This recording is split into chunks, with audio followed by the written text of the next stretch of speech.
But listen, weekend you get to, do something, take a little bit of downtime and enjoy some, serious family time over the weekend.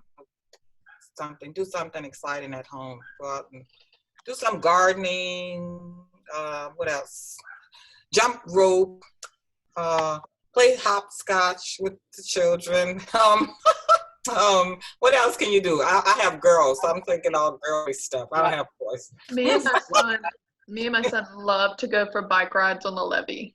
Bike rides on the levee. That's cool. I see a lot of families doing that too. That is so awesome.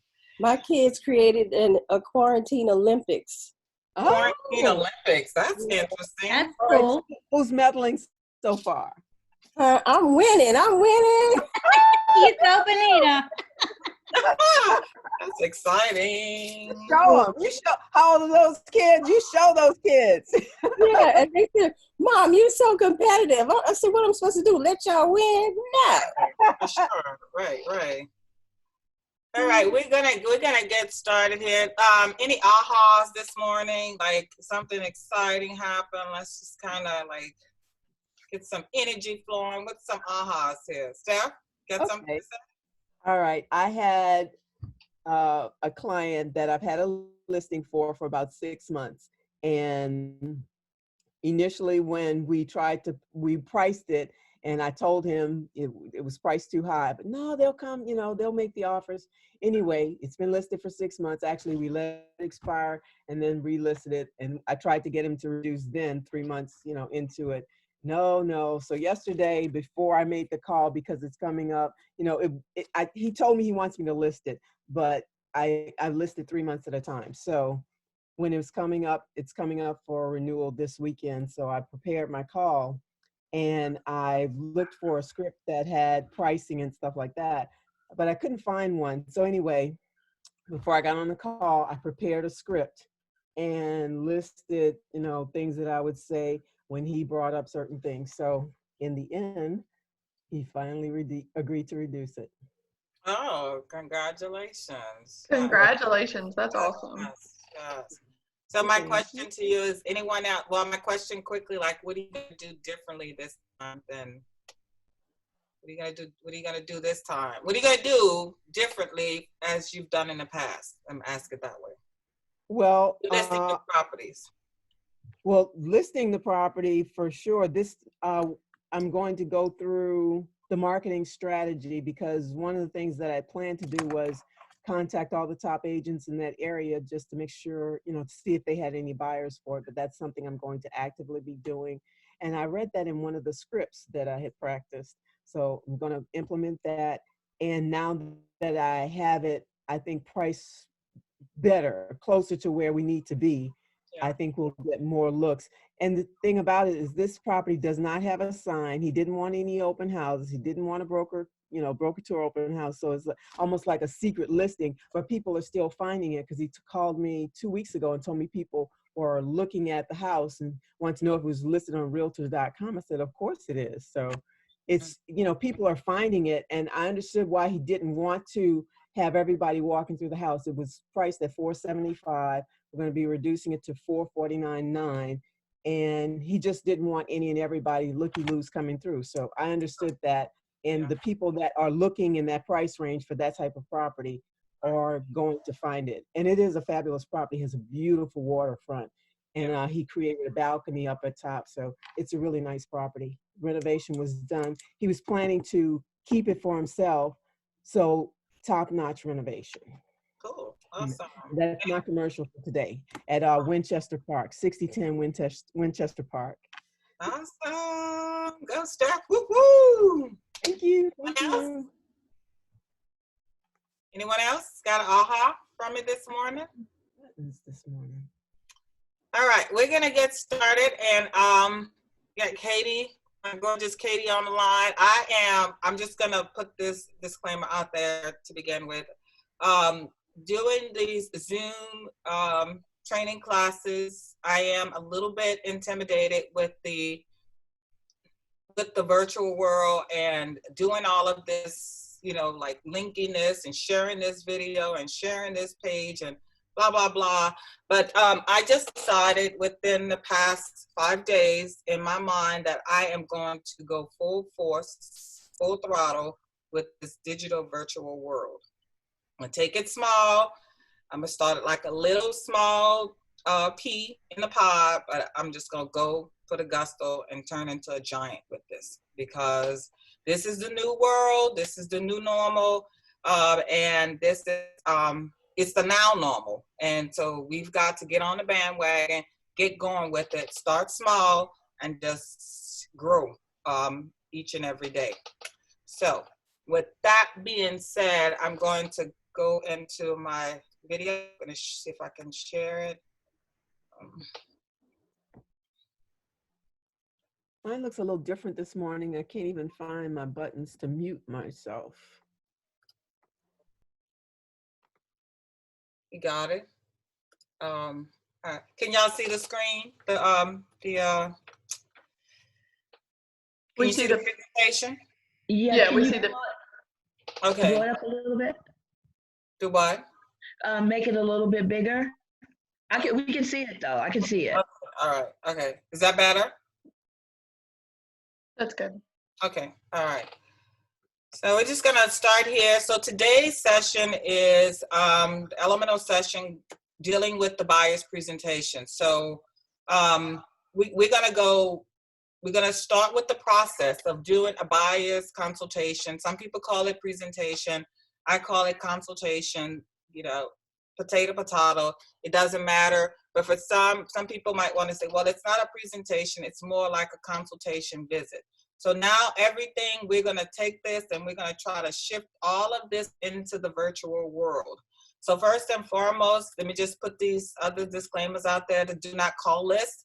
Even if you're making calls to buyers, so to speak, and you're calling and see if somebody's interested in buying a house, if you decide to do that, just know, the do not call list. I just want to put that out there.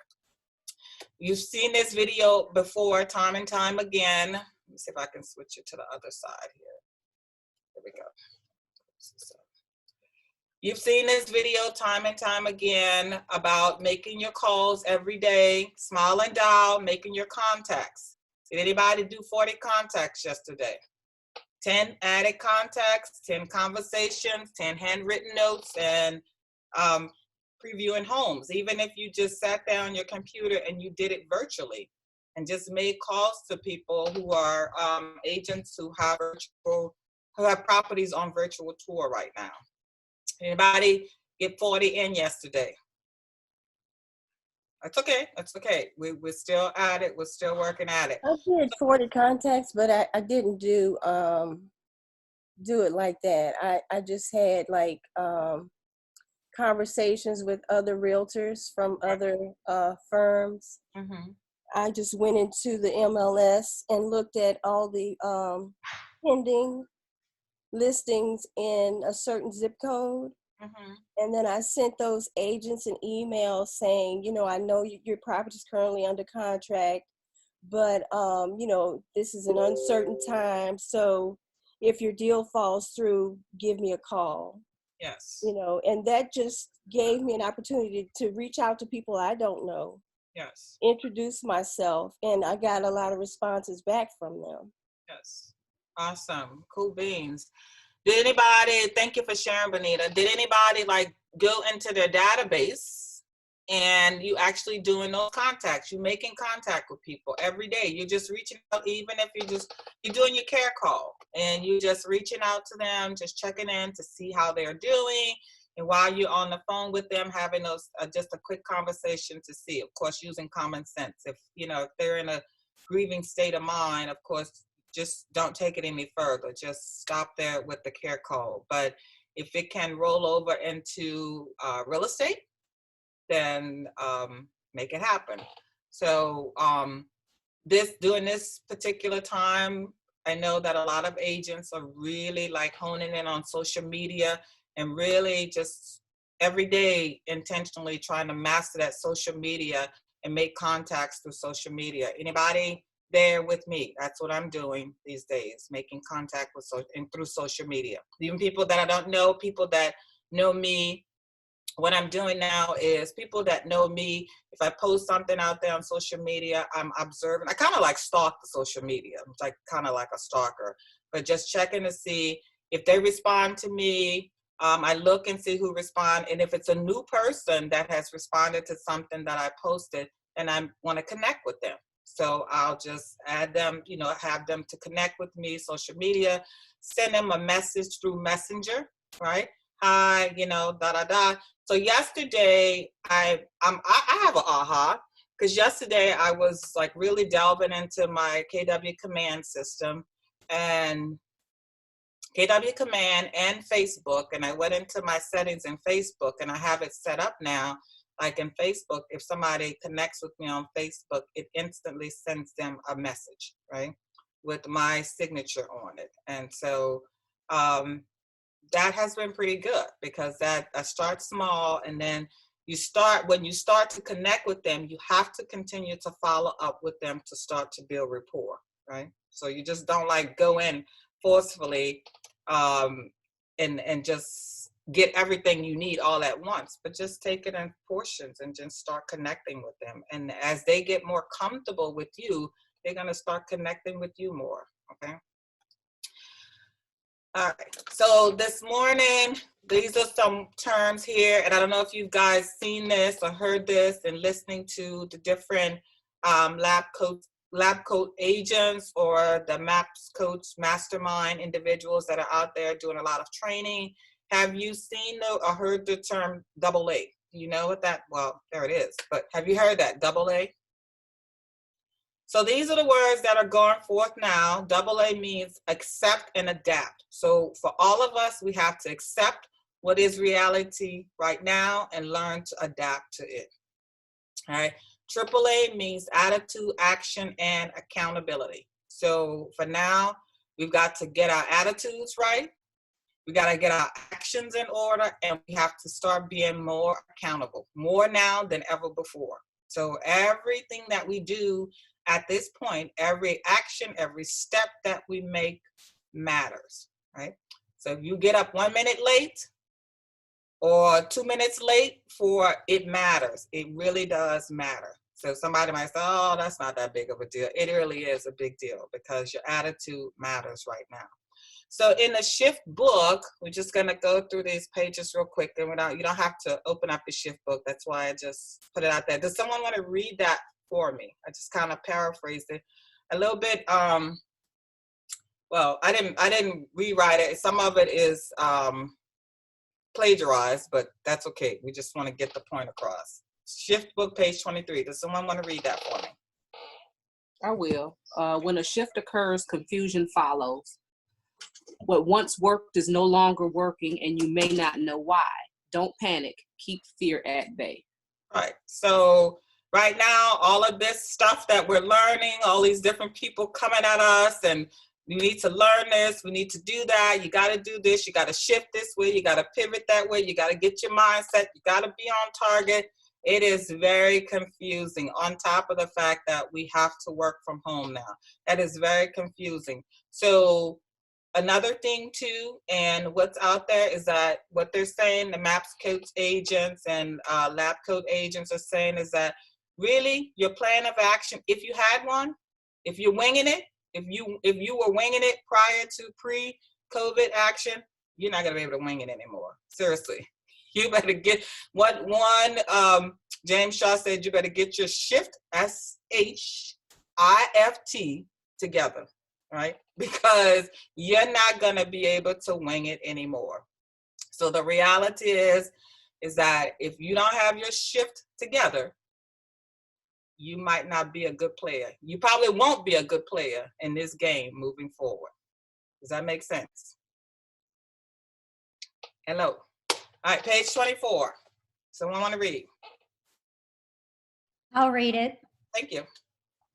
To make a strong mental shift, be clear about your situations and your situations and actions. What is it that you want? Get a plan to prioritize the steps you need to take to achieve your goal. Right.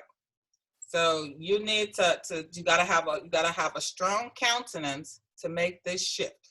So your actions matter at this point. You have to have some serious actions. You have to have plan of action. You cannot wing this anymore, right? Winging it is not going to work.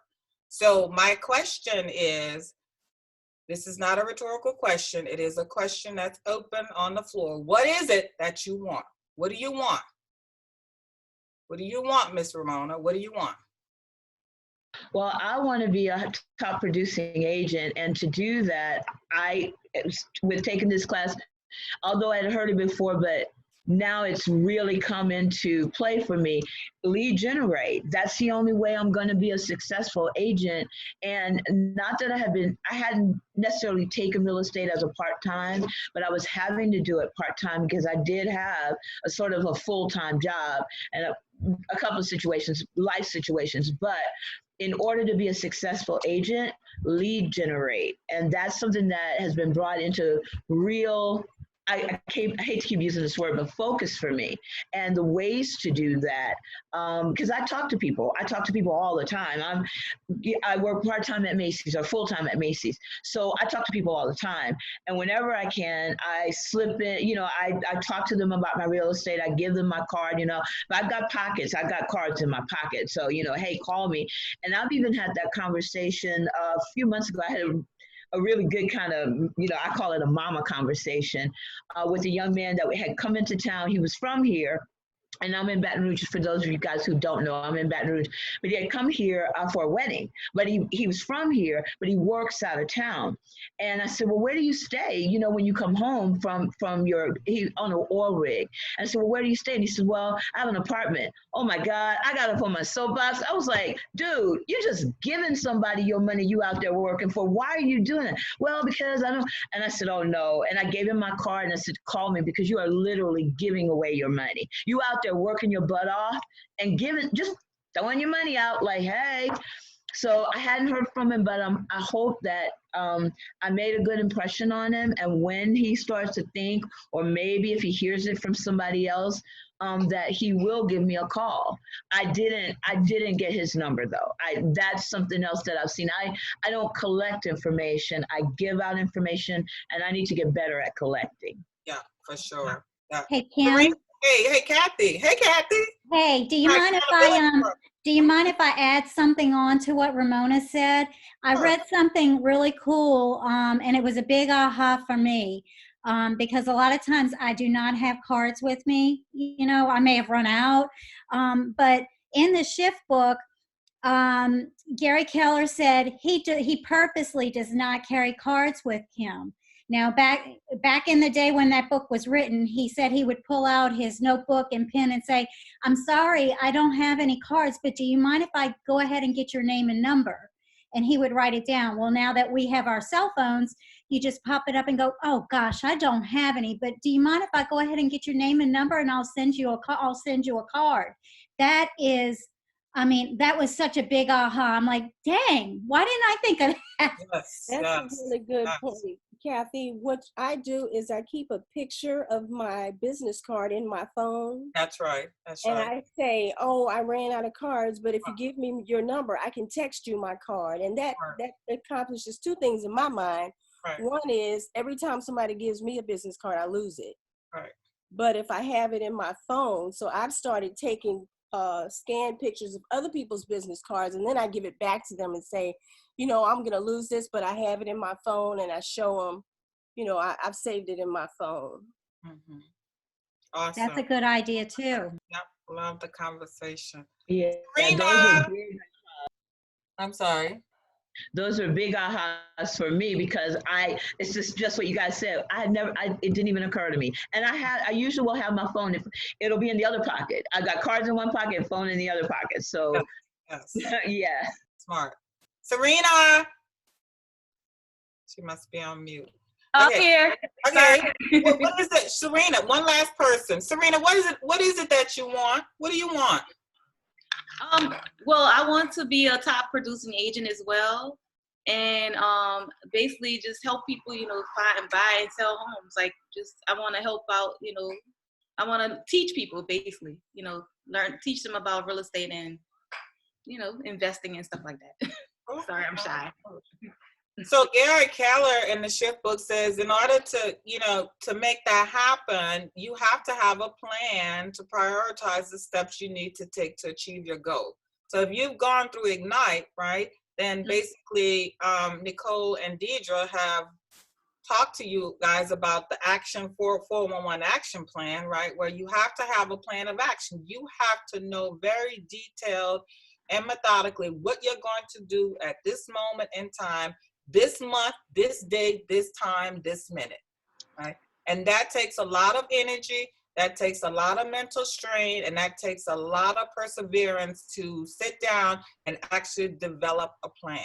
Once you develop a plan, it's easy to put the plan into action, but it's the developing aspect that people don't want to, a lot of people don't want to sit down, get focused, and make that happen, right? Once again, we have the gift of time right now where we can actually do that. So if you had a plan of action, if you had a 411 action plan pre-COVID-19, what they're saying is that that action plan, you probably want to throw it out the window because things have totally changed now. So now, for many of us, we got to go back and redevelop those plans. And that is a mindset situation, to go back and sit down and redo all of this all over again. But nonetheless, question, what is your goal in having, today's lesson is actually about having a bias presentation. What is your goal in having a bias presentation? What do you want? What is your outcome in joining this session today? Because you gotta have a bias presentation. What is your goal in joining this session today? 1 or 2 people, and then we need to get into the lesson. I'll speak. This is Stephanie. My goal in attending this presentation today is to make sure I don't skip any steps, because I have buyers, but if they go to someone else and I've overlooked the step that, like, the buyer's contract, explaining to them how this works so that, they don't just go willy-nilly off and someone and thinks, oh, well, she showed me a couple of properties, but I was invested in them. But they, for some reason, they just thought, oh, I can talk to anybody and this will work either way. So I don't forget any steps, and that I can take it from beginning to the end with the success. Cool, awesome. So thanks for sharing. Anyone else? I'm trying to see who else is on that I didn't. Sophia Parker, yes, see you're here. Jimmy is in the house. Tonda. Anyone else want to share at this time before we go on to the next one? I'm not rushing, I'm just saying. Anybody else want to share? What is your goal in having a bias presentation? Well, my goal is pretty much what she said, as far as signing the buyer contracts, to go over that with them, and to also, I was been working on my buyer's presentations, and I'm confused on once we give them the packet, or the presentation, like, how are we once they answer all the questions, how are we getting that information back? Because I see, like, I'm assuming that they're supposed to write on the presentation, or are we going back in and answering questions, like following along with them? Okay, so we're going to talk about that. That's a personal preference. We're definitely going to get into that, because we're actually going to role play through a bias presentation. Okay, so we're going to definitely get into that. And if your question is not answered by then ask the question again, and we'll go from there. Is that okay? Yep, that works. Okay, cool. All right. So here, this is just a generic slide here. We're going to roll them out. You have set up the appointment. So that meant that you got on the phone, you talked to someone, and basically you have a bias presentation appointment at this point, right? All right. So here in Command, we're going to just go into it. Okay, so let me just put that out there. I know that there are several agents on this particular session that are not Keller Williams agents, and I certainly don't want to leave you out. That is never my intention at all. So my question to those agents that are not KW agents, what are you doing? What type of system are you using at this point moving forward?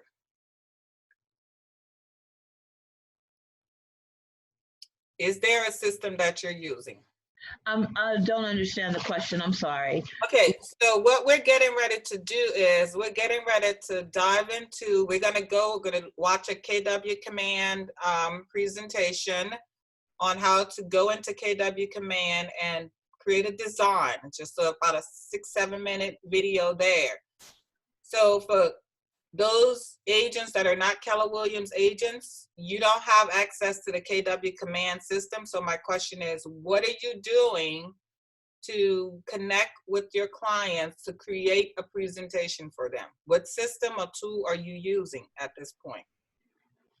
Well, at this point, for me, because I'm Century 21, we do have a system to build a presentation, but I'm guilty, you guys, I've been winging it, not doing that anymore. So a lot of times, like I said, I have a lot of face-to-face with people, or I did, pre-COVID, have a lot of face-to-face with people, co-workers, people that would come through. And so I would just talk to them, or, if the subject came up, or however we got to me being a realtor, whether I told them, or I've had people come and say, I heard you sell real estate, do you? And I say, yeah. And then I sort of launch into my presentation, but I will be the first to admit that I'm going to be I'm studying scripts to get better at my presentation, because I have not been successful with converting anybody from just a conversation to a client that sort of just walked up. So it's a form of cold calling, if you will. It's sort of like we just get into the conversation and I'll start talking. And I ask them questions like, where are you in your process? What are you thinking? How long down the road? But it's not structured. It's not scripted. Thank you for sharing. Staff, I don't mean to put you on the spot, but my question to you is, what are you doing? What type of presentation have you developed or working with when you're working with your clients, buyers or sellers? Well, initially at winging it, but making a phone call to them, especially if it was a referral from someone, calling them and introducing myself and saying, I heard that you were looking for real estate.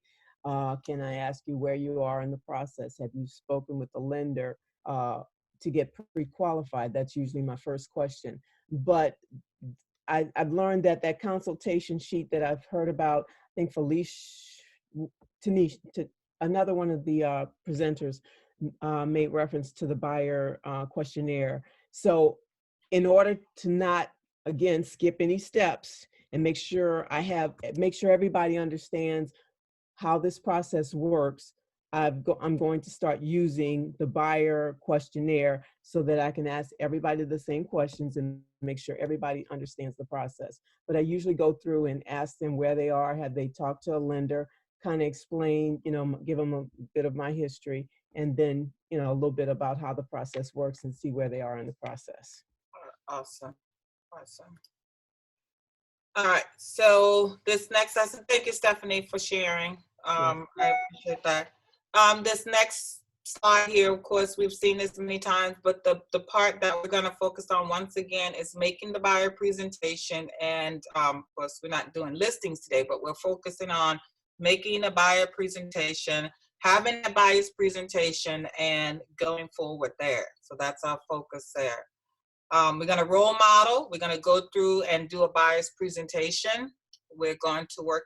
So for the agents, for those that are not Keller Williams agents, so that you don't feel excluded as we get ready to go into command, you guys are going to role play and you guys are going to be the buyers, right? You're going to play the role of the buyer, and then those of us that are Keller Williams agents, we're going to be the agents. All right. Okay. So let me stop. I'm going to stop there on that slide, and I need to share this clipping with you. So let me get it. And I think that is it. I hope it is. All right. Can y'all see it? Can you see that YouTube's clipping there? Yes. Okay, see good. the full Oh, screen. okay. I'm doing better than I thought I would. I'm proud of myself. Aha. Now here we go. We're going to show you some of the latest designs. You may have heard that the buyer's guides have now come out. In this video, we're going to show you some of the latest designs. You may have heard that the buyer's guides have now come out. So if you're on your home screen of Command, you're going to notice in designs, you have two previews to show you that we basically have kind of a dark guide and a light guide version of the buyer guide. So this is another thing that you can go to designs, and you can click right here to go to designs. You also can come to designs directly and use the plus sign to go to print. So this takes me directly into the template section, and I now have the lovely little buyer's guides, which are under design updates. And now I'm actually able to see, and they're also here in buyer guide. And I've got a dark version, there's 30 pages, and a white version here. So I'll start with the white one. And you're able to use and edit and design this. So this is another great value to you to bring the local buying and information. So each of these pages on the left, you can choose which ones you want to add. So if you don't want it to be 30 page, you can just pick a couple that resonate with you. So I'm going to go ahead and choose my first page. That adds page 1. I'm going to add the next page. I like the buyer consult part, right? Instruction page. I'm going to add the next one, which would be the client's name. Or I can also come down below under pages here and even rearrange and remove pages. So the first page was blank, so I can go ahead, come here and delete that one. And then here's the one with the client's name. Now, I don't necessarily want to have to come in every time and add a client's name. So guess what? You don't have to have this page. You can delete it, and I can go to one of the other pages instead, add a table of contents, sound decision, your needs come first. These are all great things to come and add to design your buyer presentation and decide which one that you want to add to it. So I've now added several pages. There's 7 of them here at the bottom, and you can click on and edit the page. So everything in here is editable. So I'm good with your home. It's got a version of the website there, your preferences, what are you looking for? I might want to change this color maybe to what I'm using more of, which is kind of that Kelly blue color, and maybe a dark teal. I can change the outline of some of these other graphics. I can change the text of this one to have it match. And just like that, I'm able to customize these. And maybe I want to pop in my logos on this. I can actually just pop the logo in, have it show up at the bottom of the screen, and add that to the little banner. So nice and easy there. I might want to add the white version of my office logo, shrink that one down as well. And just like that, I took the page, customized it a little bit. I can even switch out this image, maybe for other company stock images. So you can come here and maybe find something else that looks for home searching, or maybe more of a family looking together at a home search, things like this. Then I can go to my other pages by coming down to pages. So it starts with your home ownership guide, and I might want to sit there. Here's the buyer's consultation. So obviously you want to move this page before use. This is our instruction page. So I don't want to actually use this for the consumer. So this is just telling me you should make sure you include this, what kind of things to do. So this is your instruction sheet. So you definitely don't necessarily want to have that here. So I can delete that as well. Let's say I go to this page instead. There we go. So you're just able to come and customize these, choose the page that you like. Maybe instead of this photo, I want to switch it out for more like this, where I'm saying your needs come first, and it's kind of a person just listening and answering questions. I can click this image and switch it out for one of these other stock images if that's better, right? Click, switch, nice and easy. Maybe I actually want to do this and that one. And I'm just adding the ability to see, hey, we're going to help and consult you. Your needs come first. I can do the same thing with switching colors if I want. So I can make this more of the blues, and I can play around with everything in here, change any of the text, make any questions larger if I want to, and just have fun with this document. You can even change the color of the background. So if I wanted this to be all blue instead, I can change this and then maybe make this the dark color. Same concept, I can come here and add even more logos again and pop our logo here in the corner. Maybe for this one, I actually want to use the dark version of the logo. And I could pop that into the corner of this design. So it's just showing you, you can customize this, come back to the template pages, add the ones that you want, see what ones are here. My advice, add all the pages, maybe download it here as an actual PDF, and then go through and decide what you want to keep, what you don't want to keep, what would you change. I might even just print this out and then do some crossing out, write some things. So think of it as your template and design of what would you want to do to enhance that. So if you've got a previously used one, I love that it's got the affiliated disclosure. I love it's got these terms of commonly used terms in here. How fun is this to bring information, show them what you're doing? It looks like they even did the bottom line and added a signature box. So there's some really exciting things with this. Come and explore, see what it can do, add more information. This will be a great way to kind of bring more value to the consumer. So if I were going to do this one, I'll just call this test. And just like normal, you can save this. You can also download it. And if you're going to print it, I would download it as a high resolution print. And if you want to download it as a version that people can access on their computer, like a digital version, you can do the web quality, but high quality print will allow it to print in high quality. And then you can download a version of that and start using it. So that is the white version with all the white backgrounds on it. I'll also show you, if I hit the back button here, what does the other version look like. So we're going to use this one. And you can come and see the dark version of this presentation, and it should be the same concept, but it's going to have different version where it looks more, this would be good for the luxury brand because it's got that black in the background. It kind of matches the listing presentation. It's got the modern bit of a KW, play on the KW. It's got different stuff in here. Your needs come first. This one's fun as well. So you could come in and customize this one, add multiple pages, see what else is in here that you like. What would you do? How does the home buying work? What are some neighborhood insights that you focus on specifically that you can add? That's great.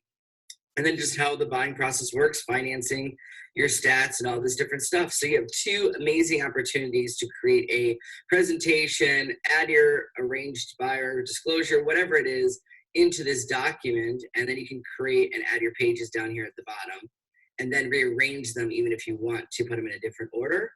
Or you can copy a page, delete a page, or add another page right in the middle. So that's the exciting new buyer seller guides. I would take advantage of this tool, come in here, customize these, add your information, and take advantage of these resources that our marketing divisions work so hard on. Thanks so much for watching this. If you enjoyed it, give it a like. All right, guys, what did you think of that? I mean, how many of you at this point online, I mean, on the meeting, actually have a buyer's presentation through Command, KW Command? I Like, do not. Okay. I've been Anyone? working. Hello? Okay. Are we there? I'm just trying to make sure we're there. Okay.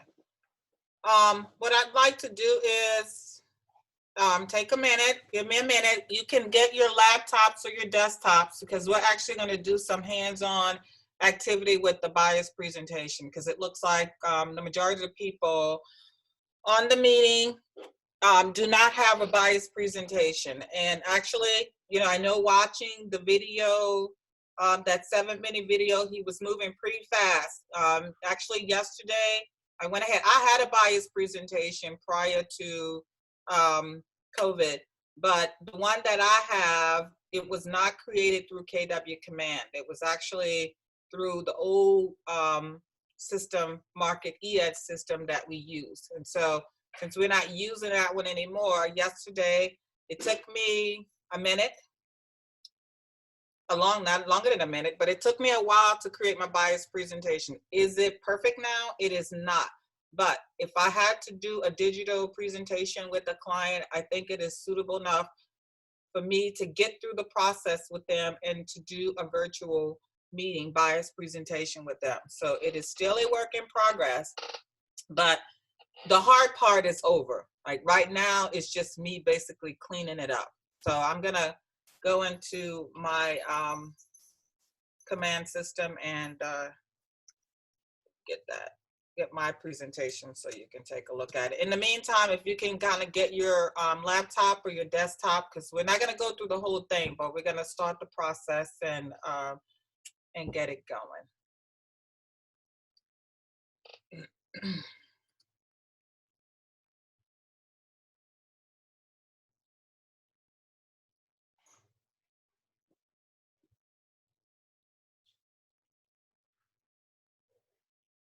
So here we're at KW command, right? And so on the left side, you have your icons and you're going to click on designs, right?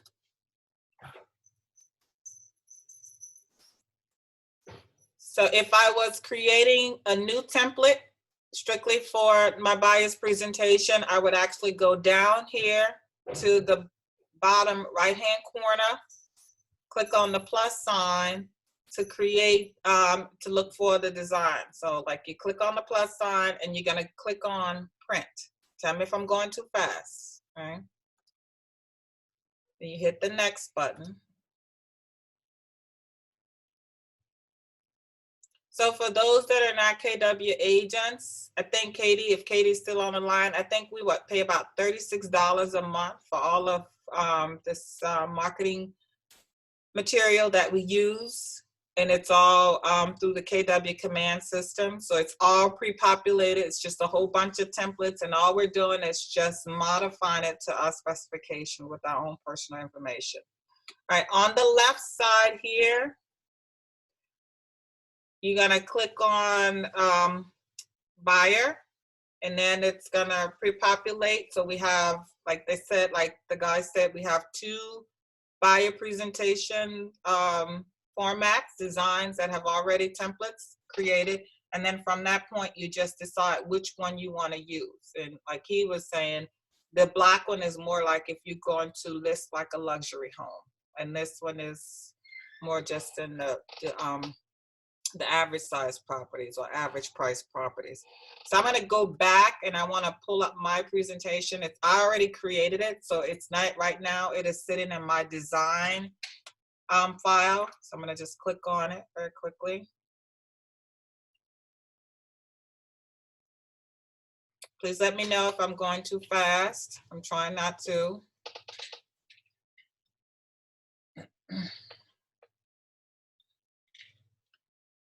So this is my presentation. So I'm just gonna go through it very quickly so you can kind of get a view of it. Once again, I just kind of created yesterday, just trying to work my way through the process of how to use the different drawings, and I'm still learning that, how to change the coloring on it. You want to keep this very simple, folks. Don't make it complicated. Don't overcomplicate it. Really, at the end of the day, you want a nice presentation, but they really don't care about the colors. It's the knowledge and the fact that you are giving them the information that they need. And doing this virtually, where they don't have to leave their homes, but you can share this screen with their clients and they can go through the process of seeing all of that for themselves. So I'm just gonna kind of go through each page so you can kind of get a quick view of it.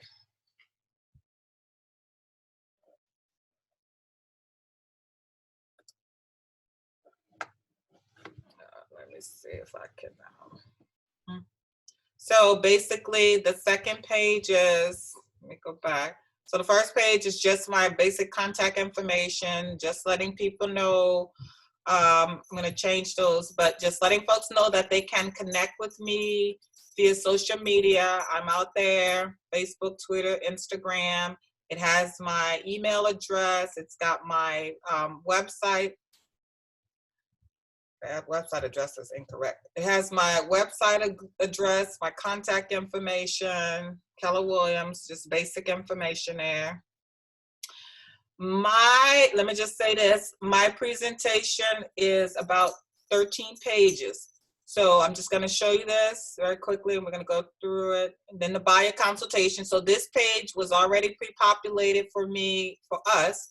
All the information is just there. If you wanna increase the size of the font, you can do that. If you wanna just kind of give it a funny looking appearance, like the numbers, I kind of like curve the numbers a little bit, just kind of give it a change. That's me. You don't have to do that. No big deal.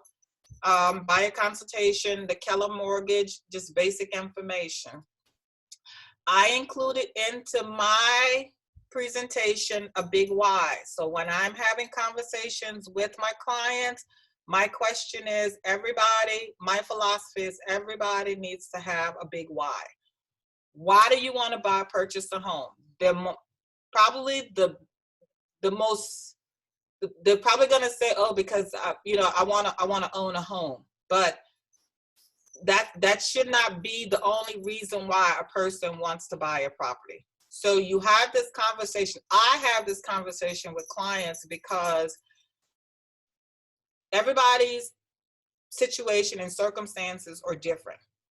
One person may want to buy a property because they want to buy a little investment property, start small. They want to buy a property. They might want to live in that property for 2, 3, 5 years. And then they might want to sell it. They might want to turn it into rental property. So you have this conversation with them. And usually when you ask people, what's your big why? They don't understand because nobody asked that question. So if I ask Christy Savaggio, Christy, what is your big why? Do you have a big why? Just to, continue to, live a big life and be able to provide for my family.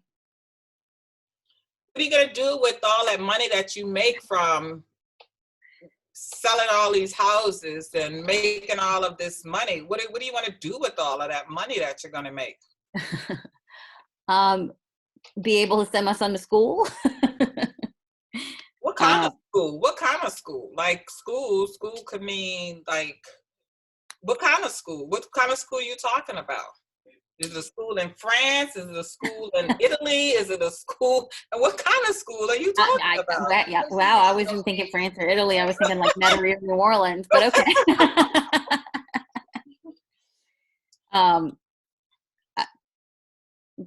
Well, he's 8 months old, so private school is what I was thinking. Grade school. All right. So you know by the time he gets to school, right? We don't know what this economy is, but by the time he gets to school, school might not exist. And the tuition might be like just really now in private school tuition is like 13, 14, 6, 7, 8,000 a year. So by the time your son gets to school, so you're gonna have to make a lot of money, right? So if that's what you want, you're gonna have to make a lot of money to afford that expense. I'm gonna ask one more person. Anybody want to share? What's your big why? Jimmy, I have not heard from you. What's your big why? Jimmy's not there. Sophia. Yeah, my computer's acting real funny. It keeps stalling out on me. Okay. We can hear you. What's your big why, Jimmy?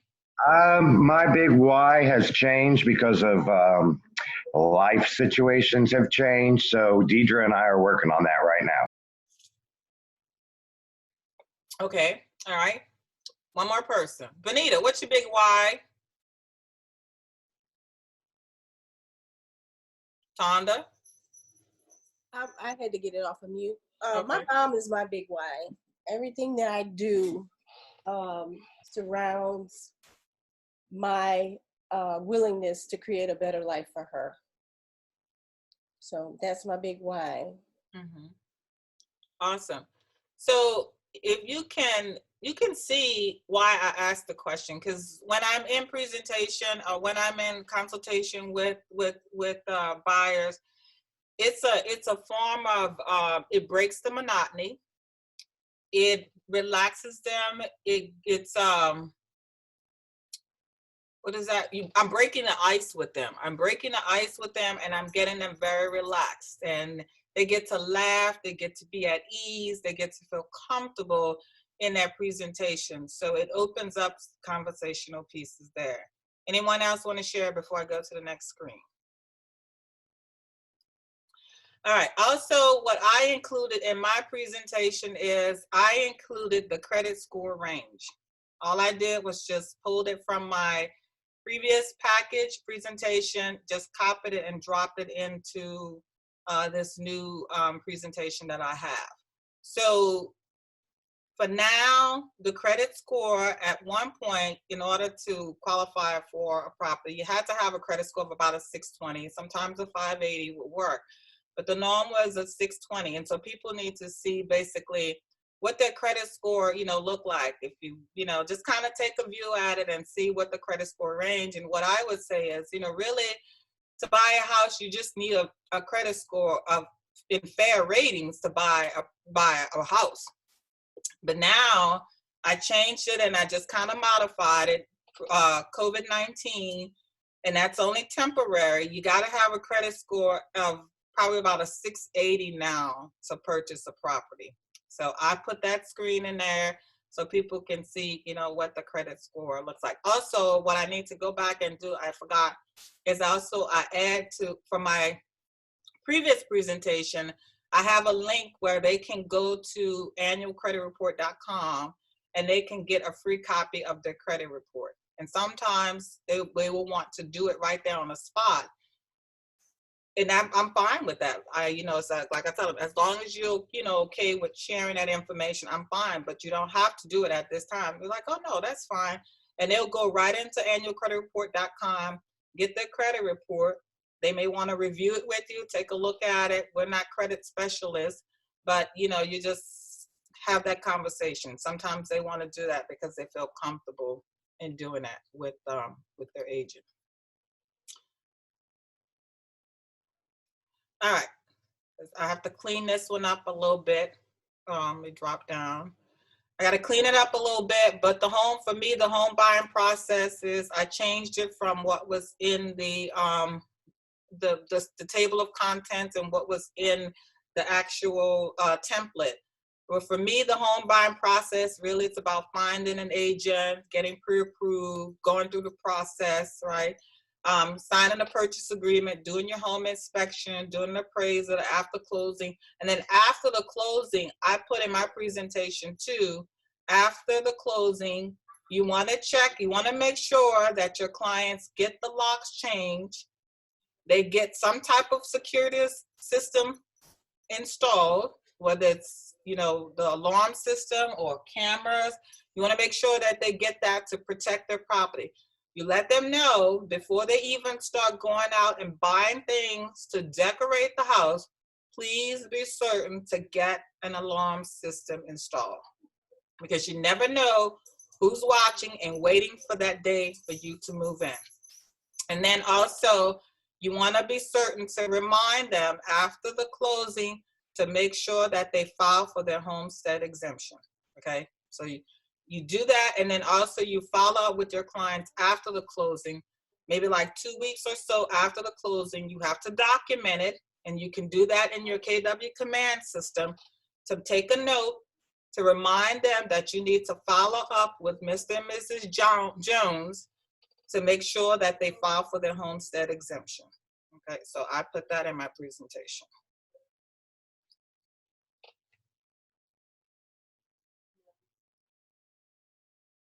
Any questions? Any comments right now? Excuse me 1 second. Hey, I'm on the presentation. So this is just one that I pulled straight from the template, the do's and don'ts of home ownership. And I pulled this one because I think that this is very important for people to know. So, you just want to make sure, before you do your presentation with your clients, and the more you do it, you're going to get very comfortable in presenting this information that you don't have to read it straight from the paper. Stuff is just going to roll off your tongue. So you want to make sure that you go over the do's and don'ts. Believe it or not, people don't know that when they're buying a house, you want to stop all activity, go buying a car, putting anything on a credit card, financing anything. You want to put a halt to all of that. So they need to know that. Jobs. Yes, absolutely. They need to know that. I'm sorry. I was just going to say, sorry to interrupt you, but we have a sheet we share with our buyers called the 10 Commandments. And top of it is that don't do anything to change your credit. well, don't change jobs. That's top of it. Don't change jobs or don't quit your job. Right. Yeah, absolutely. Don't do it. All right. Okay, so this is another page that I put into my presentation with my clients. Of course, it's got to be cleaned up a little bit. But anyway, the basic information is there. They need to know that when they're buying a home, you know, sometimes people think that they can buy a home and don't have to have any money to buy a house, which is not the truth. You got to have a little bit of money to buy a house, and these are called the possible prepaids. So when they buy a house, you got to have earnest deposit, and I let them know how much they need to have, you know, based on the price of the property, and that deposit has to be delivered within 24 to 48 hours. They got to do an inspection, and depending on the square footage, if it's an average size house, you're going to pay between $325 and $450. That's for a single home. You have to let them know too, that's for a single home. If they're buying a double, then the expense is going to go up. It might be about $600 to $650 for a double. And they got to pay for their appraiser. And then, of course, the credit report, which is between $35 and $40. Any comments? All right. This is what I had from my previous presentation with my clients, the market condition. So I put this page in there. I just kind of copied and pasted from the previous one and dropped it into this one. But the market condition and the inventory, they need to understand that when they're buying a property, you got to do your market analysis. You got to know the numbers. You have to know the numbers. So you go back to your MLS, you do your market analysis, and if you don't understand how to do that, you've got just different people in the office, and if you're not a KWH, and I'm sure that Jody or somebody can, you know, help you to do that, but you got to know the numbers and you got to know the market condition. So they need to know the difference between a list price and the sale price and what the market is dictating at a particular time.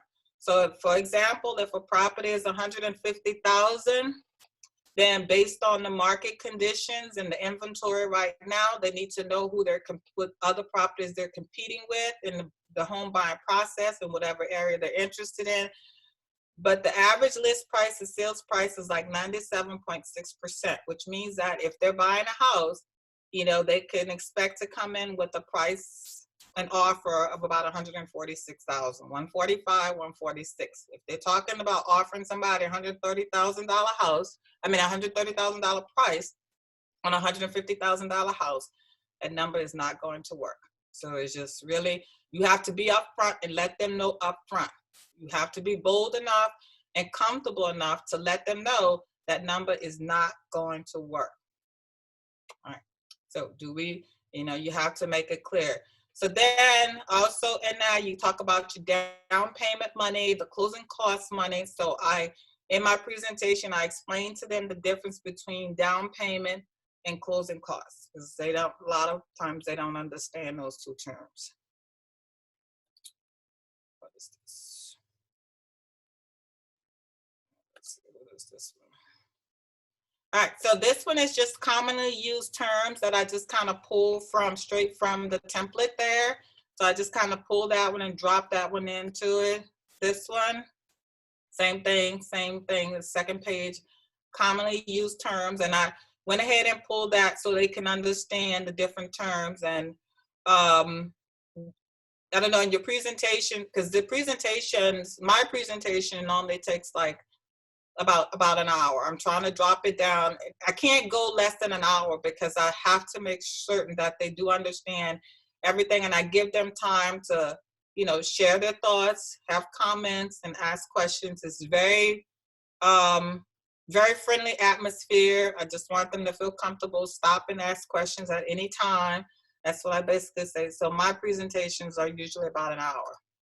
All right, so I went ahead and I dropped this one in. It might be just, you have to use some common sense with this particular page, because if you know like the area that they're interested in buying in prior to the presentation, then you can definitely prep a market analysis sheet for them to kind of give them an idea of, you know, what the price points are looking like in certain areas. So from here, when you go through the learning process, it'll teach you the KW command, and you can YouTube like anybody, Jay, the guy that I just did, Nick Baldwin, he has a good presentation process as well, about an hour, and he'll show you how to just use this, how to create these market analysis in the KW command to give buyers an idea of what the price points are going to look like. So like if they tell you, I want to live in English Turn, no, I want to live in Belchase, no, I want to live in Timberlake and Timberland Estates or something. And so you can do a market analysis for all three so they can kind of see the difference in the price points in all three communities. So you can do that. So they did say in the session that if you're going to introduce, like in one of the slides, they talk about the Keller Mortgage, and that if you want to introduce to your clients Keller Mortgage, because Keller Mortgage does offer, I've never used Keller Mortgage before, but from my understanding, they offer some good deals for home buyers. So if you want to introduce to your clients Keller Mortgage, you also want to make sure that you have this page in your presentation to make sure that they understand that you are an affiliate with Keller Williams Realty, and so that's like a disclosure document, and make sure that they sign that document. Also, next page is your app. You want to make sure that you drop this page in there. And what I do in my presentation is when I get to this point, I introduce the app to them, and I stop and I have them to right there on the spot download the app, and I make sure that they're all set up to be able to utilize the app. And we just kind of do a quick sample just so they can get comfortable with how to maneuver through the app. And like if they're driving around and they see a certain area they like, they can pull up the app, and the app can start giving them some details about the area, prices and what's on the market and some different things. So you definitely want to drop this page and make sure that they have their KW app system on their devices. This is just like my final page, my closing out page here, just some basic information again.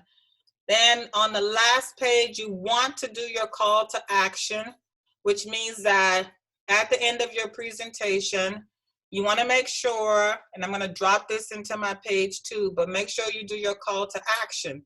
So after you do your presentation, you basically, these are my words. You basically say, Mr. and Mrs. Jones, I hope you enjoyed the presentation. Is there any information that you feel I have not covered at this point that you still have questions about? They'll give you the response. What did you think of the presentation? They'll tell you what they think. And then you'll say, basically, the work that I do, I get a lot of my business from referrals. So basically, who do you know at work, school, social media, in your neighborhood, within your house that you could refer to me and would be interested in either buying, selling, or investing in real estate. And if they know somebody, if you have presented to them a very appetizing, striking presentation, there's no doubt they may say, you know what, I don't know anybody at this time, but if somebody comes across, I am definitely going with you. And you say, has anybody ever taught you, has anybody that you know who bought a home said, oh wow, my client did that presentation, it was awesome? And usually they're gonna probably say, no. And so what you're presenting to them is something unique, and it's a lot of agents, probably about 85 to 90% of agents out there do not do buyer presentations. And so what happens is a whole lot of things can happen. What happens is that you're going out, you're showing 101 houses, I'm fabricating, you're showing 99 houses, but you don't have any idea of the type of client that you're working with. because you didn't sit down and do that presentation with them. You didn't get to know them. You didn't get to know their likes, their concerns. You didn't get to get a feel for what they're interested in. You didn't do any of that. And so you are wasting a lot of energy out there just because you didn't do the buyer's presentation. Any questions? And then there's another one too. I was trying to drop it in here, but I was having complications. You want to make sure that they do this buyer agency protection agreement form. If they liked your services and they liked your presentation, you want them to right there on the spot sign this buyer agency agreement protection form. And so what I say to them is like, you know, Mr. and Mrs. Jones or Miss Jones, I am very happy that you are pleased with this presentation. And certainly I don't want to take for granted that all of a sudden you're going to hire me to be your agent. I just want to make sure, would you hire me to represent you as your buyer's agent? Most of the time, usually 99% of the time, I'm going to say even 100. I say, absolutely. I appreciate that. Thank you very much. Do you mind signing this buyer agency protection agreement form for me? And what it says is that, in a nutshell, what it says is that you're going to allow me to represent you as your buyer's agent. So all of the knowledge and information that you have learned today, I am going to represent you in your home buying process. And so you're not going to take my knowledge and what I have taught you today and go and get with another real estate agent to do that. Because realistically and truthfully, guys, there are some agents out there that will say to buyers, oh, you know what? Go to Kim, or go to Bonita, or go to Sophia, or go to Joan, or go to Jimmy, and go because she does that buyer protection, buyer's presentation or whatever. Go get the information and then come back to me and I'm gonna help you buy your house. Because, you know, I'm your aunt. We supposed to do business, or I'm your uncle. We're supposed to do business. And there are agents out there, crazy as it sounds, that will do that. And people feel a sense of loyalty to do that because they're family. But if you present this presentation to them, you have outbeat them and you have family who? Family what is what they will say. Any questions? No, Kim, but what I want to say is if you do the presentation correctly, you will save yourself a lot of time showing houses. I rarely have to show my clients more than 2. Right. Usually they buy the first one. And I set that expectation for them during the presentation, and I tell them, if I'm doing my job correctly and I've learned everything I need to know about you, you should buy the first house I show you. That's right. So that saves a lot of time. It does. Anyone else? Thank you for sharing, Bonita. Anyone else want to share? Like, given like the climate that we're in right now, is it acceptable to like email them this presentation packet, or it's better to send like a hard copy? I wouldn't do that, because then they can give it to another agent and they have your work product. You know, I would not do that. That's just my personal opinion. Kim, what do you think? You know, I would say I wouldn't do it either. But when you're doing this presentation, everything is virtual now. Everything is like you're doing this on Zoom, right there on the spot, right? You're doing this is my thought and where I'm thinking right now, because my mindset for now is I am going full force virtually, right? As much as I possibly can. That virtual world, the big giant virtual world, this is how I visualize it, that big giant virtual world. I'm a little bit panicky about it because, you know, my technology skills need to really come up a lot more. But I am going to go more virtually now than ever before. So basically what I'm trying to learn is, not trying, but my intention is when I am having this virtual presentation with them, I want them to be able to, I want it all set up for me to see them signing these documents right there on the spot, right where we are in that virtual meeting that we're in. And I know that there are agents out there, because they talked about it in some of the mastermind meetings. There are some agents that are doing that where they have it now, where they're doing their presentations and they've got 2 and 3 people on doing buyer presentations all at once, and boom, boom, boom, all 5 of them signing the buyer agency protection agreement form right there on the spot. So you don't want to, let me just say this, guys, you don't want to work with anybody without them signing this buyer agency protection agreement form. Because if they walk away and you've done business with them, the first thing that your broker and others are going to ask, did they sign a buyer agency protection agreement form? And if you tell them they did not, you are not protected. You just lost. That makes sense. You just lost. Okay. When you present that, wouldn't you also present your agency disclosure? That So way you yeah, the customer, that's the other one, the customer information form. That is the one that I was trying to drop into my presentation as well. I was trying to drop it there so you can see that one, that customer information form. So you want to make sure that you have them sign that one as well. When you do your face-to-face on that first face-to-face contact that you have with them, you want to make sure that you have your buyer agency protection agreement form and that customer information form, those 2 documents signed. So when they, okay, in virtually, how, I mean, I know we have DocuSign and everything. Can they sign in this system command, or do you have to send it to them, AuthentiSign or DocuSign, for them to sign it? And then, you know, because when you present that, okay, look for an email right now, and you're gonna, would you please sign for me now? So yeah, so I would say yes to that, Stephanie, because right now, until you learn how to, you know, improve your skills, if that's the direction you need to take, because we're all like learning how to really master up and elevate ourselves in this virtual world. So if you want to just show them the documents and say, you know, within 5 minutes, I will send you these documents to sign. Please make sure you electronically sign them and get them back to me. And if you want to put a time on it, say get them back to me by, you have the meeting at 12, it ends at 1.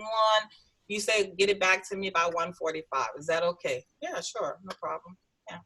So what yeah. what I would probably do is have them prepared in advance so that when they, you know, I would actually say, check your mailbox. It's Yes, there to sign absolutely. now. Yes, absolutely. That's what I was going to say. Have it already prepared, as you know, you have it on a separate tab.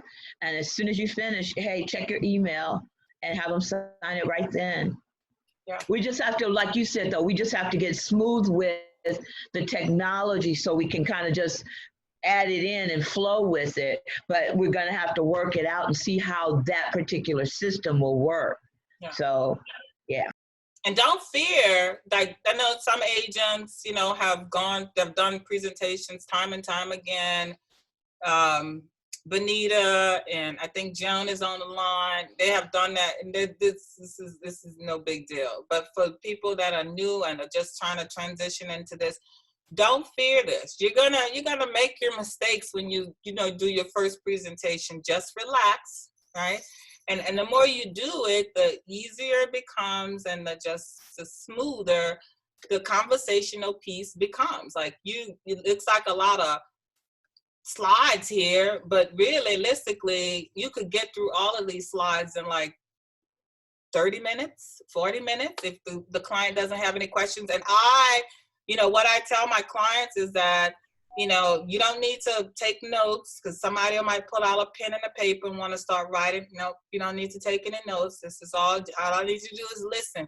Because once we're done with this presentation, I'm going to send you a copy of the presentation for your records. And if you have any concerns, anything, that you need to go back and look at, you will have a digital copy of it. That's what I do. Somebody else might not agree with that, but I don't have a problem. I haven't had a problem with, somebody else taking the information and going with somebody else. Because realistically, they're not gonna go. Because once you give them this presentation, they try to go with somebody else, they're not gonna get the feeling. They're not gonna get that same sense of care from the next agent that they got from you. So they're gonna come back anyway. Am I right or am I wrong? I think you're correct. You're right, Kim. Years ago, and I used to be with Keller Williams. when they were talking about the buyer buyer agreement. I was opposed to it because it's like, okay, how can you force someone to stay with you? Tools have evolved and presentations have evolved to show how, the value, but also that buyer representation is like, I'm working hard for you and I need some type of loyalty. And actually it came into focus because, and thank God it was a smaller thing, but on a lease agreement, I showed properties, 5, 6 properties, and she said, okay, I'll call you tonight. We can discuss the ones that I like and see about going with the next, the next step. So that night she asked me about another property. So I said, okay, I'll check on it. And then the next morning she says, you don't have to worry about it. I have somebody else that's going to show me the property. It's like, wait a minute. I just spent 2 hours with you and the work, the legwork ahead of that. And it's like, it doesn't work that way. I don't get paid if you go with somebody else or something like that. So it's very important. This agreement explains how this works, and they need to understand that. Absolutely. I agree. They definitely, what I have learned over the years is that these buyers and the sellers, for the most part, they want somebody that's going to come in there and just run it for them, in a sense. Not that you make the ultimate decision, because that's not our job, because our clients are at the center of attention. We don't make decisions without our clients.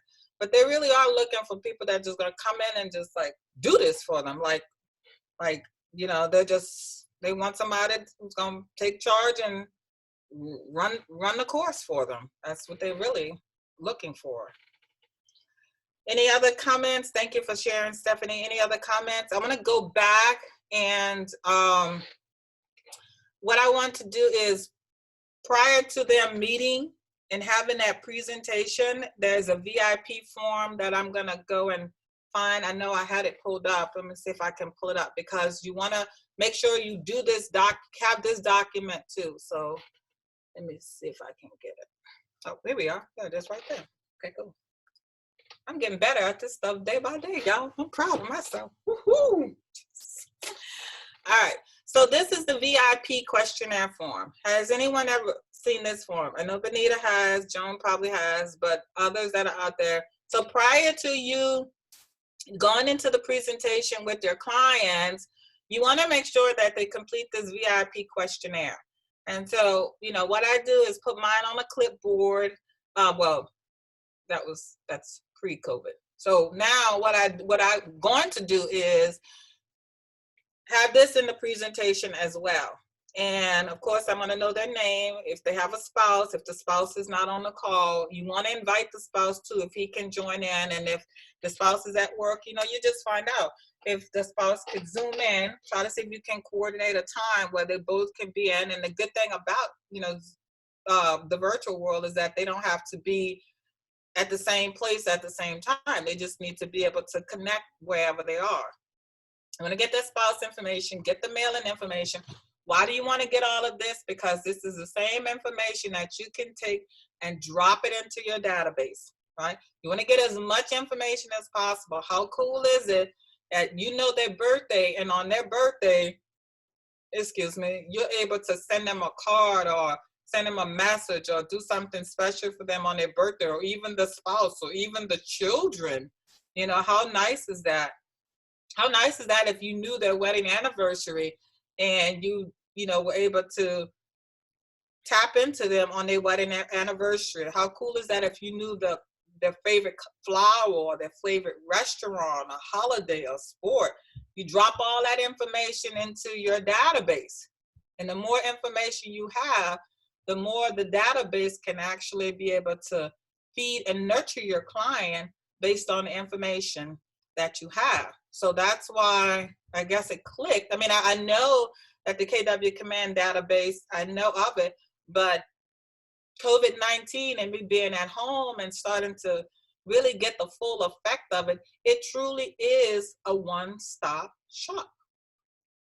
You don't have to go running, buying this tool system and this system to make your business easier and to make more money. The KW Command is a one-stop shop. It's just you have to be able to have the action and the attitude to sit down, get focused, and learn to master the tool. So like yesterday, maybe day before yesterday, I did very little care calls because my objective was to sit myself down and get this KW Command pre-listing presentation done. My mind's like, oh, I have one from when, pre-Katrina. I mean, not Katrina, I'm sorry, pre-COVID. But that's not the one that I want to use anymore. So I had to sit down and figure out how to change the colors, how to delete stuff, how to rewrite the wording, how to just drop stuff in, take stuff out. That was a process. But if you are focused, then put it on your calendar and make Friday, make Saturday. You don't do houses, you don't show houses on Saturday, but make Saturday your day where that is your day where you're going to master or work on something in your KW Command. You're going to work on your pre-listing packet. You're going to work on your buyer's presentation. You're going to work on your listing presentation, and you're going to sit down and do it. Any questions? I have a question. Sure. I was under the impression that with the presentation that I am supposed, well, I'm not going to say supposed, that I would give it to whoever I'm presenting to prior to me actually sitting down with them so they could kind of familiarize themselves with it? Or is it like as soon as I'm getting ready to make the presentation is when the first time they are to see like my packet?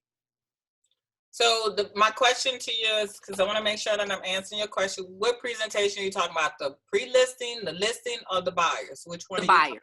Okay. The buyers. So for me, and I think that might be, like an individual thing, but for me, once I set the appointment, basically I said, we're going to do what I tell my clients prior to the appointment, make sure that this appointment may be between 60 to 90 minutes. So time block for us to be able up to 90 minutes for me to complete this presentation with you. I do not send them the presentation prior to meeting with me. I don't do that. I just wait until we get there and I do the presentation right there on the spot. Because most of the time, I shouldn't say that, but I am gonna say that. They don't have time to read it anyway. So I don't do it. So, but I mean, that's an individual. I think that's an individual thing. Somebody else might not agree with that. And please, this is an open session. You're welcome to share. Yeah, well, that was my question earlier, because on the buyer's presentation, there's questions that the client answers, and it's a lot of questions. So I was trying to figure out, do we send that beforehand so they can get familiar and then answer the questions? And then once we get on the call or the presentation, once we get in either face-to-face or virtual Zoom presentation mode, then we'll ask those same questions to see how they answer them, to get the information, what they're looking for in the home. I mean, that's fine. I mean, if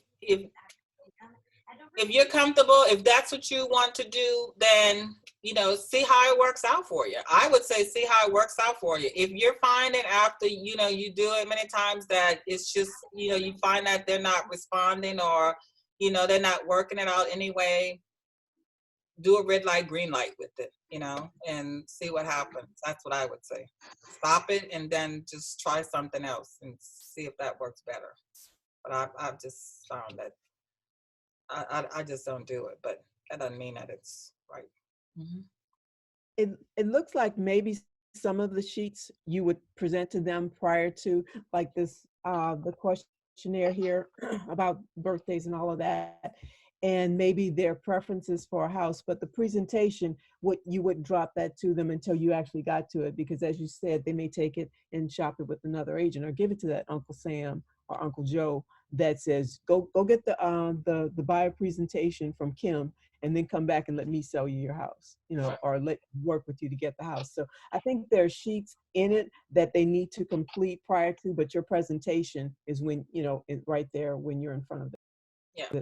Whether that be in person later on or pre-COVID, but virtually now post-COVID. And I had a suggestion for the spouse or the other decision maker who maybe can't be on the call with you. Don't we record, right? Can't we send them a copy of the recording so that, and then give them the option, if you have questions, contact me, or, you know, so that if they have to watch it at a separate time, they can't be there, whatever the situation is, they watch it, but they have different questions than their spouse or significant other or whoever had, then you are inviting them to ask you questions separately so that you still have a good idea of what each buyer is looking for in their agent and in the property that they're looking for. Yeah, I agree. Yeah, that will work. That sounds good to me. Yeah, definitely. That was something I would definitely do. If they're not able to do it, definitely record it. I would say record it if you're comfortable and you want to do that. Record it, and you know, you can send it to that significant other, that spouse, to watch at a later time. And then make sure, you know, that, you know, you follow up with them after the presentation. Make sure, because they're going to ask you, they're probably going to ask you, a lot of times they come at you, they don't have a lender that they're working with. So you want to make sure definitely that you have some affiliates, some lenders that you work with, and the type of product. So you have to be able to match your clients up with lenders that have the products that they're looking for. And sometimes they'll say, you know, depending on the client, because some people just, they like face-to-face. They like to be able to sit down and have face-to-face conversations with people. And when I mean face-to-face, I mean like, you know, even virtually. So I do ask them, you know, you need to let me know what's your preference. You know, would you like for that lender that I'm going to recommend to do a phone call with you, or would you like to meet with them face-to-face, which will now be virtually, or, you know, you let me know what works best for you. And they will tell you. Sometimes they're like, oh no, a phone call is just fine. And then sometimes they'll say, no, I'd rather do face-to-face. So you have to be able to set it up with that affiliate or that lender to have a face-to-face virtual conversation with them at this time, if that's their preference. Okay, so you got to get a feel for you. It said he who asks the question controls the conversation. So you got to be comfortable in asking them the questions. You got to be comfortable in not thinking that you're going to offend them in the questions that you're asking them. You know, you got to ask them, okay, so, you know, like what's your credit score like? Not that I'm trying to like get in your business, but do you have an idea of what your credit score? And nowadays, most people that are buying houses, they have Credit Karma and all kinds of, you know, sources that they're using to kind of track their credit scores and have an idea of what their credit scores are like. So you're not offending them at all by asking the questions that you need to ask. And it's certainly what it does. It just, like Benita said, it just really just like slices off a lot of wasted time with people when you know a lot about where they are, what they're doing, what they would like to do. It's just different things. It definitely does.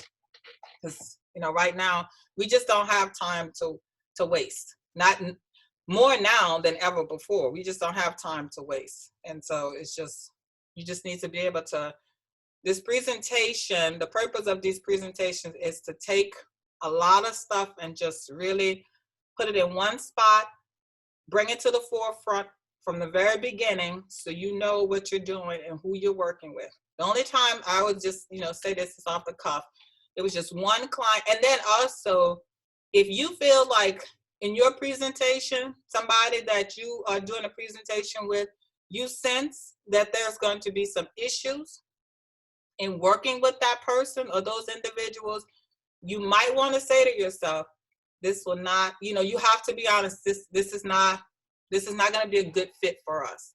And at this time, you know, I'm going to respectfully decline and working with you at this time.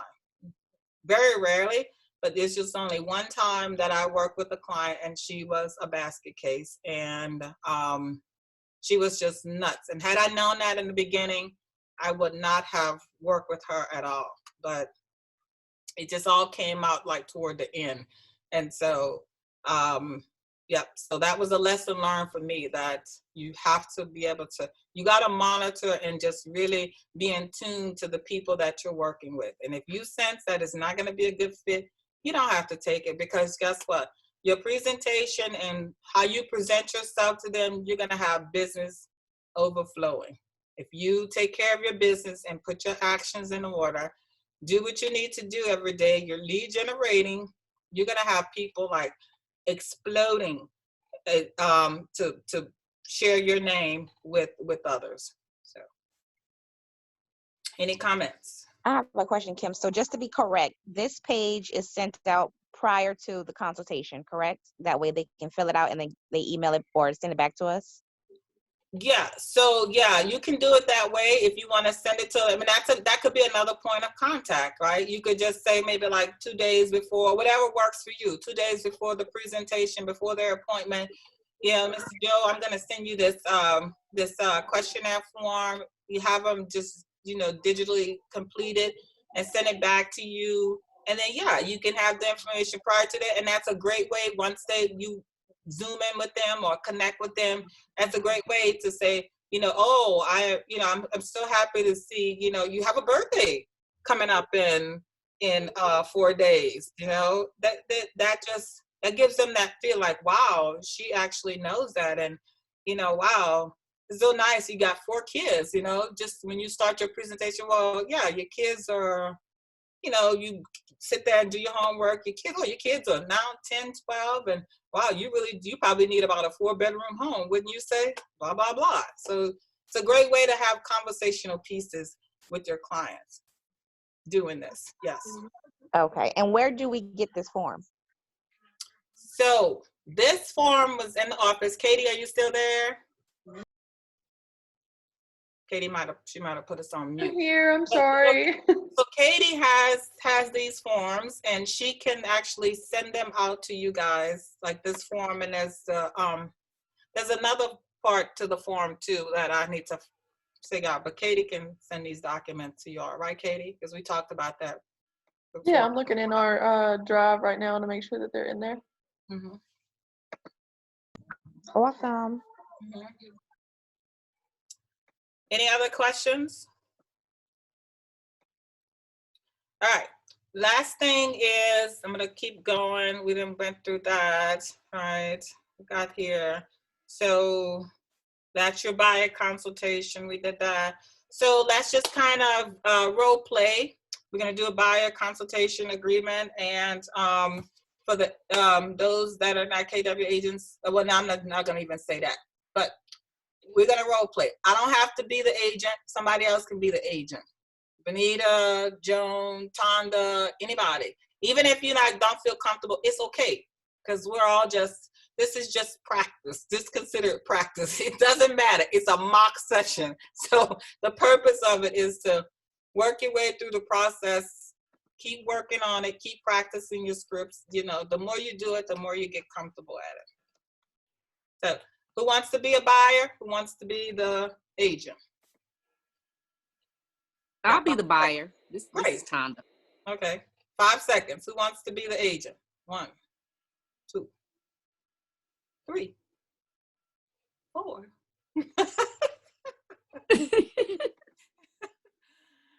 What? Somebody? Anybody? All right. All right. Okay. I guess I'll be the agent. Okay. Hearing from the same people. It's practice, y'all. Come on. Yeah, it's just practice, y'all. No big deal. I'm gonna pull it back up and share the screen and just go from there. I'm gonna just share mine. This is, you know, where is it? Let me see. I'm looking for it.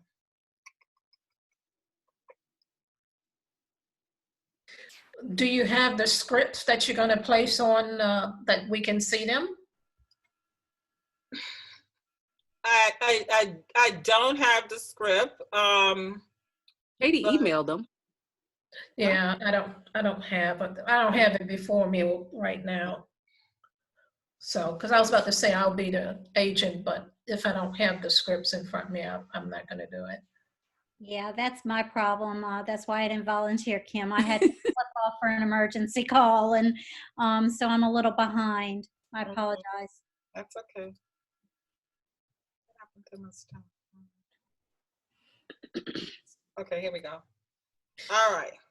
And it's going to be like the Ford presentation. You do use the Ford presentation for your buyer's consultation, or is it the booklet that you go through? Yeah. You know what? It's probably more the Ford.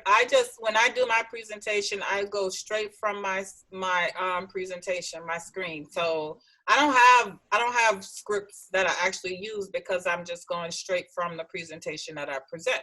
Does that make sense? Mm-hmm. I wonder if someone today, well, okay, a friend of yours called and says, because this happened to me the other day, I have someone who's ready to make an offer on a property. You need to call them now. What would you do? Call them now. So if you call them now, you And call say them out, what? huh? And say what? That's what the people that are, saying, I don't know what to say. Well, what would you do? Would you just let that opportunity go by? Or would you say something and then just, kind of work your way through it? Oh, okay. So that's a question for y'all. Somebody. Really? That's Stephanie just posed a question for y'all. She wants you guys to answer the question. That's true, because most of us would have to just come up with something on the fly, and if it's something that they ask us that we don't know right away, then just let them know that we'll find. I'm not 100% sure. I don't want to give you the wrong information. Let me look into it, and I'll get right back with you. Right. If someone call you with a referral, a buyer call you, whatever, basically you're going to talk with them to gather information, because I don't think anyone, well, then again, I don't know, but I previously basically work with sellers on the seller side. And yet if somebody refer a buyer to me, when I'm speaking with them, I'm going to talk with them about what it is that I can assist them with, and I'll go into questions regarding what they're looking for, basically their information and their time frame, next month, next 6 months, whatever, that type of thing.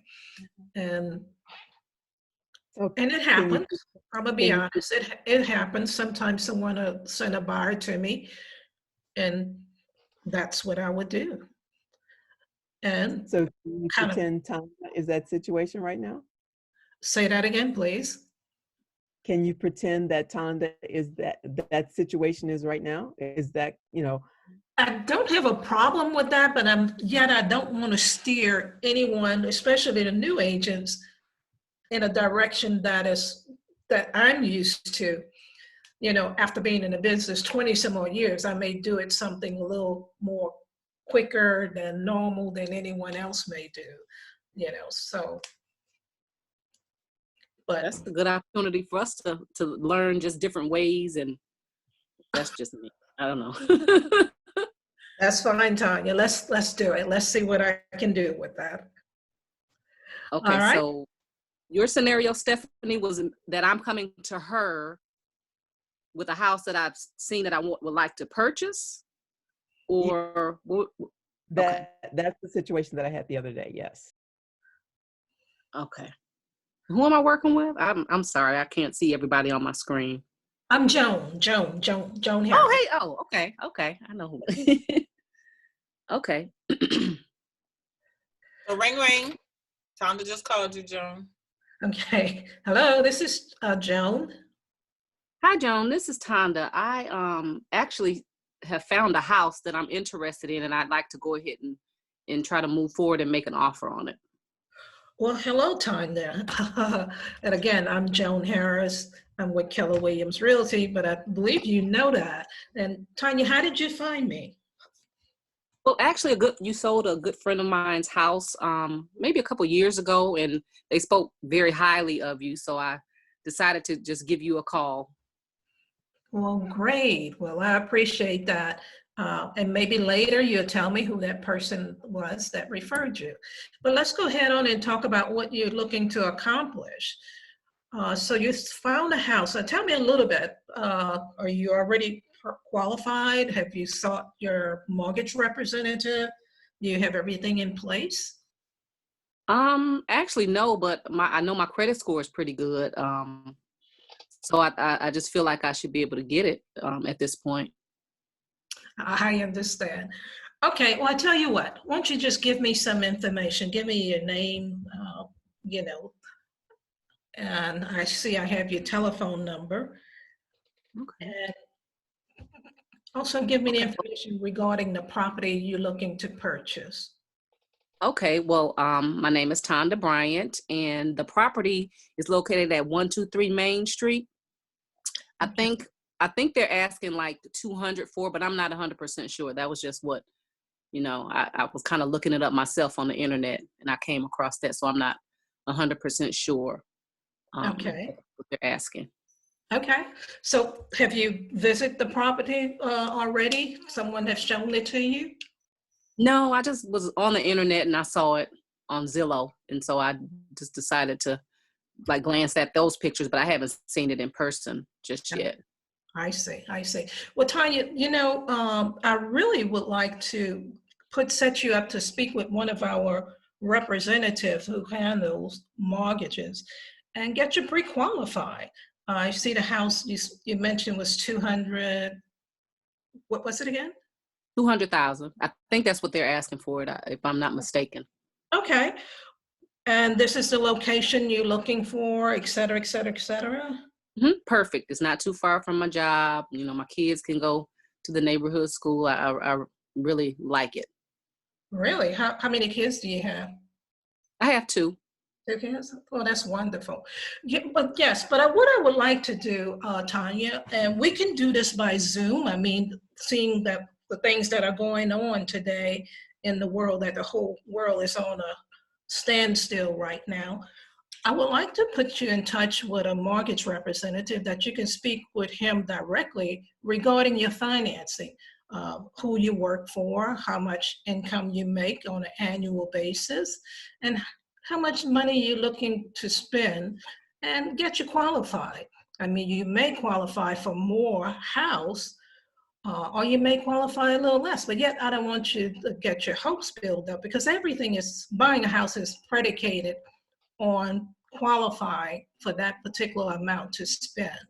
So would that work for you? Well, I don't want to miss out on this opportunity. We can't just like get the paperwork going to just put in the offer and kind of handle that stuff. Well, place the offer on a property, many, they want to see a pre-qualification letter, that will go along with your offer to see, to present it to the seller, giving them some insight on the buyer that is interested. I'm just being honest with you that getting you pre-qualified first is the right thing to do. Okay. And how long does that usually take? It doesn't take long at all. We could do it in a day's time. Now, he can pre-qualify you based on the information you give him. And then after that, there's a process where he would go through verifying employment, bank statements, et cetera, et cetera. So it can take, from, today to the end of the week. Now, if the information that you provide to him today, as far as your income, who you work for, and find out how much house you qualify for, and also he'll probably request your social security number, and that he can do a little brief check. And based on that, I mean, if he comes back and say, hey, you can purchase a house up to 300,000, or he may come back and say you qualify for a house right at 170,000. No. Okay. And he'll take and give you more information. Well, you may have 50 grand that you're looking to put down on the house. And these are the type of questions, these are the type of things he's going to be looking for and wanting to know. And this will help you too. So when we're presenting this offer, if we have to ask the seller to assist you with closing costs, we need to know how much money we would like to ask them to give you. And that'll help put the contract together and making a good show for you. Okay. Okay, That makes sense. sounds great. Well, I tell you what, allow me to get in touch with the mortgage representative. I'll connect him to our conversation. I'll get off and you can speak with him directly, and then we'll get back together thereafter. Will that help? Yep, that sounds great. Sounds good. All right, Conda, hold on a moment. All right, thank you. That's the end of my role play. That was very helpful to me. I can't speak for anybody else, but it helped me a lot. That was awesome. Joan, between Joan and Kim, they're fabulous. Well, I appreciate it, ladies, but it's been a while since I worked with you. Thank you for stepping up. Thank you. You did great. Woohoo! Thank you, thank you, thank you. Yeah, many times you're gonna have buyers wanting to go see that house right now, you know. Oh no, I gotta see it now, whatever, but hey, why run out and go show a house to someone that may not qualify? And all they're doing is just really wasting time, your time, and you know nothing about them. So yeah, so what I would say too, you know, use your sense and be in tune to the conversation. So you say, if somebody says, oh, I gotta go see this house today and I need to put this offer in today, and they have not gotten a pre-qualification letter, and you flip the script. Say, Mr. Buyer, you know, let's just flip the script for a minute and say, you are the seller of this property, and someone came and I presented an offer to that seller, and that seller got all excited because they presented an offer that was nice and acceptable to them. They accept the offer, and then you have not gotten pre-qualified, and then we have to go back and tell that seller, oh, that you were not pre-qualified. How do you think that seller would feel? Somebody answer that for me. You're the seller. Anybody can answer. How would you feel? Disappointed and anger. Yeah. All right. So that's how we make people feel when we don't come to them pre-qualified. So if you did get pre-qualified and then you go back and you get pre-qualified and that seller sees you're the same person that presented that first offer, what do you think they're going to do with their offer? Somebody answer. They're going to what? Apprehensive. I mean, they want to sell that house. If they haven't looked at, you know, haven't had any other offers, they're going to be apprehensive about it. And they're probably going to say, are you ready this time? Yeah. Well, it's not so much that too. I mean, and I agree with you on that. Suppose another offer comes in the same time you presenting the offer on her behalf, and this, you know, the agent who's representing that seller, they want to know if you go in FHA, if that person's going conventional, are they going rural? You know what I'm trying to say? Are they asking for closing cost assistance? So are they pre-qualified? You know, that type of thing. And they want to compare all that information to their bottom line compared to that other contract too. Which one looks the best? If they got another offer that's conventional and it can close in, you know, 15 to 21 days compared to going with a potential buyer who's a FHA, that's almost 45 days, 60 days sometimes. So they want to look at that. How much are they putting down? How much money? Do they have to have financing? Is it cash? Is it all cash? They compare all of those things to get to the seller's bottom line, you know.